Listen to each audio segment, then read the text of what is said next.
So let's look at some of the photographs from the day. If you're on TikTok, you won't actually see these, but let's bring up the first picture that we've got here.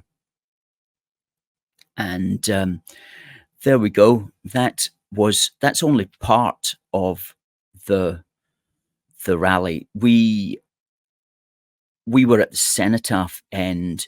The Open Borders Brigade were at the far end, and that's showing about a third of our crowd.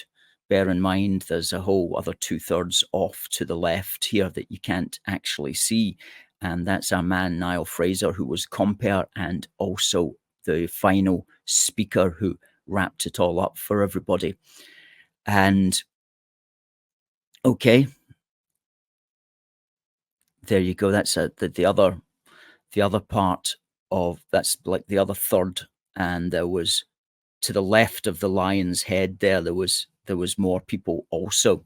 So a very good big crowd, as I say, 500 people, and in the background there you can see the police had put up two metal railings holding the other side back and holding us back, and there was a sterile zone, as they call it, in the middle where the police were standing and making sure nobody jumped into the sterile zone. But the other side pressed themselves right up against the barriers and were shouting all sorts of nasty names at us. And as you can see, the other side have a particular predilection for flying foreign flags. We don't really like foreign flags being waved at any British rally, whatever the country may be. I mean, this is Britain. We can use our British flags. We've certainly got a plethora of them. We don't need to be showing support for any other countries. But the other side, they do like their foreign flags. There was more foreign flags than they had saltires. They only had a couple of saltires, whereas we had quite a few saltires. And okay, the next picture you'll see, it's from the Glasgow Council office buildings webcam, and it doesn't give. Let me bring it up. Let's remove that banner along the bottom here, and we'll get a better view. But that's us at the bottom there. But the Glasgow Council webcam only shows a part of the other half of the square. Let me get that banner gone. There you go. So you're only looking there at, like, we're the ones at the bottom there, but you're only looking at maybe a half of us. You know, there's a lot more of us where that picture cuts off. And when you look over at the other side of the square, if you look at the back there, you see these white tents and so on. Well, that's actually the Wetherspoons beer garden, and everybody on the left of that, which will be about another 150 or so, that's all just Wetherspoons customers sitting out in that street, which has now been turned into a kind of open air cafe area for Wetherspoons. So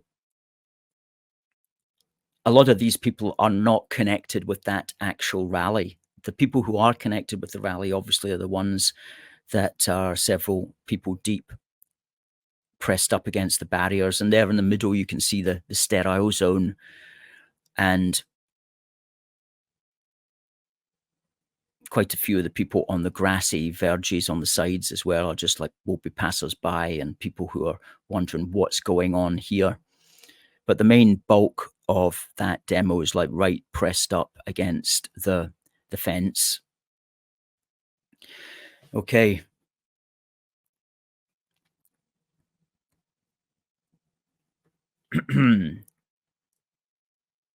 So that's our first speaker, Niall. And, well, our compere rather, Niall, will be with us reporting back in a few moments at the bottom of the hour. And then we had Johnny McGinty. As I say, Johnny's speech is up on our youtube.com/UK A Force for Good website. Then we had Craig Houston, who gave a well-received speech, and then no, there was then me, actually. I was after Johnny McGuinty, and then we had Craig Houston, and then we had me again, and that flag went down a treat: stop mass immigration, stop the boats and send them back, and no resettlement of boat people in Scotland. That was a good flag as well. Secure our borders. Very clear message. Our message was secure our borders. And the message of the other side was basically open our borders. Well, as we said, we're bringing secure borders back into the conversation because it's well past time. Okay. There we go. It's another shot of our flag. We had a couple of these.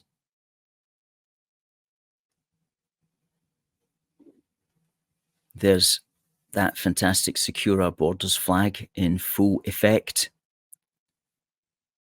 We had flags of all home nations, as you can see there in the background.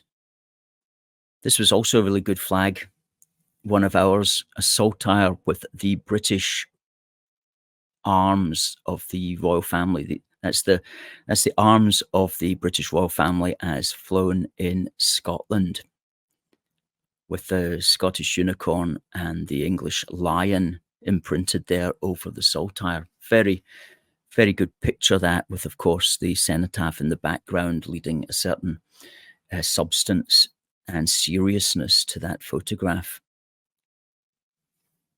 There's the legend who is Max Dunbar with his classic "Asylum Frauds Out" banner, which got a lot of good comments, as well as a lot of shouting from the other side.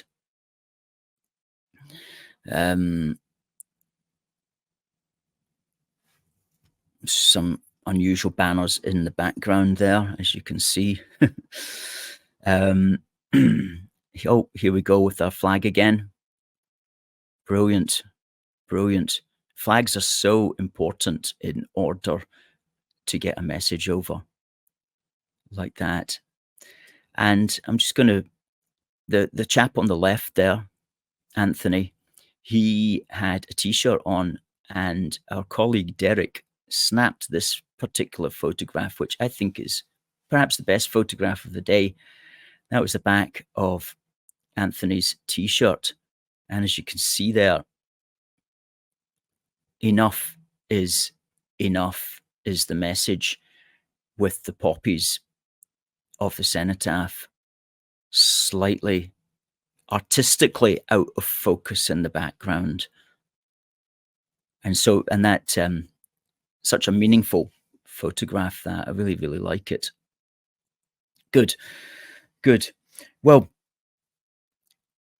I'm going to read out a comment here as well from one of that we noticed on Twitter, which I think sums up the day very well. And it was from British Megan on Twitter, who says, "Well done to all who turned up in George Square on Saturday for the Enough is Enough rally. Fantastic speakers and a great turnout, despite the hateful demonisation from the Scottish media. And despite the counter-protesters being backed by government money and paying people to attend, and despite the feeble attempts to orchestrate trouble and the many threats from faceless trolls in the lead up, despite all that, things still went very well, and I'm so proud of everyone that was there. They tried to silence us, threaten us into silence, and label us, but the smears don't stop us. It's not far right to call on the government to do something about the mass, undocumented, illegal migration that's happening in the Channel. These aren't asylum seekers arriving on the boats. We're being invaded, and human traffickers are making a fortune, and people are dying, and it's costing us a fortune. We're spending £8 million every day just on the hotels for them. There's no deterrent, and they're getting rich off this scam. The government needs to do the first thing it's there to do, which is protect the people of the UK and deport any criminals already here and stop the boats." Absolutely well said.